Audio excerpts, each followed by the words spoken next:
నావంటూ పుట్టినట్టు నా కొరకు ఆ చూకి అందలేదు ఇంతవరకు. వచ్చింది గాని ఈడు ఒంటి వరకు వేధించలేదు నన్ను జంట కొరకు.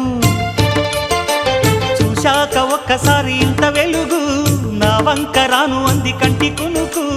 ఈ అల్లరి గారడి నీ లీల అనుకోనా, నీ పేరు ప్రేమ అవునా, ఇవాళే నిన్ను పోల్చుకున్నా.